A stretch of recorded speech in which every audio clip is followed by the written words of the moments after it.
सामाजिक न्याय विभागाचं नेमकं बजेट किती? कालच्या अर्थसंकल्पामध्ये सामाजिक न्याय विभागाला किती बजेट तरतूद करण्यात आलेली आहे? सामाजिक न्याय विभागाची मागच्या वर्षीची तरतूद किती होती? या वर्षी किती तरतूद करण्यात आलेली आहे आणि त्याच्यामध्ये किती टक्के वाढ करण्यात आलेली आहे?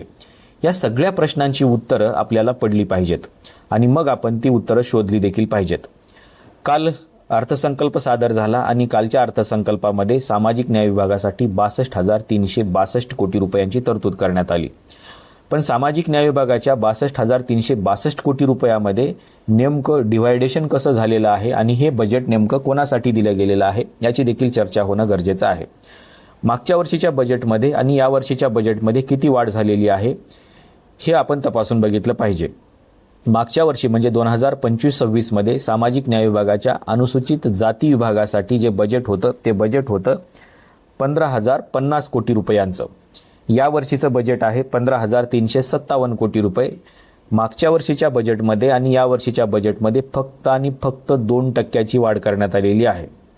दुसऱ्या बाजूला आदिवासी विभागाची जी बजेटची तरतूद आहे ही बजेटची तरतूद मागच्या वर्षी होती 14,800 कोटी रुपये. आता यावर्षी 15,422 कोटी रुपये याच्यामध्ये वाढ करण्यात आलेली आहे. म्हणजे ह्या बजेटमध्ये जवळपास 4% वाढ झालेली आहे. त्याच्या पुढे जाऊन याच बजेटमध्ये महिला व बालविकास हा देखील विभाग येतो आणि या महिला व बालविकास विभागासाठी मागच्या वर्षी तरतूद होती 26,900 कोटी रुपये. यावर्षी 28,183 कोटी रुपयांची वाढ करण्यात आलेली आहे. आता ही जर तरतूद आपण बघितली तर या महिला व बालविकास विभागाच्या तरतुदीमध्ये देखील 4% वाढ करण्यात आलेली आहे. अनुसूचित जमाती म्हणजे आदिवासी विभागामध्ये 4% वाढ झालेली आहे. महिला व बालविकास विभागामध्ये 4% वाढ झालेली आहे आणि केवळ अनुसूचित जाती विभागामध्ये फक्त आणि फक्त 2% वाढ झालेली आहे. जर अनुसूचित जमाती म्हणजे आदिवासी विभागासाठी जर 4% वाढ झाली असेल, महिला व बालविकास विभागासाठी जर 4% वाढ झाली असेल तर अनुसूचित जातीच्या विभागासाठी देखील 4% वाढ होणं अपेक्षित होतं, पण 4% वाढ झाली नाही. हा जाणीवपूर्वक केलेला तर खेळ नाही ना, याचा प्रश्न आपण सरकारला विचारला पाहिजे आणि यावरती आपण बोललं देखील पाहिजे की नेमकं इतर विभागाच्या बजेटची तरतूद जर 4% वाढत असेल तर अनुसूचित जातीच्या विभागाची बजेटची तरतूद ही 4% का वाढत नाही? हा प्रश्न आपल्या सामाजिक न्यायमंत्र्यांनी विचारला पाहिजे आणि जनतेने सामाजिक न्यायमंत्र्याला हे सांगितलं पाहिजे की नेमकं याच्यामध्ये 4% वाढ का करण्यात आलेली नाही.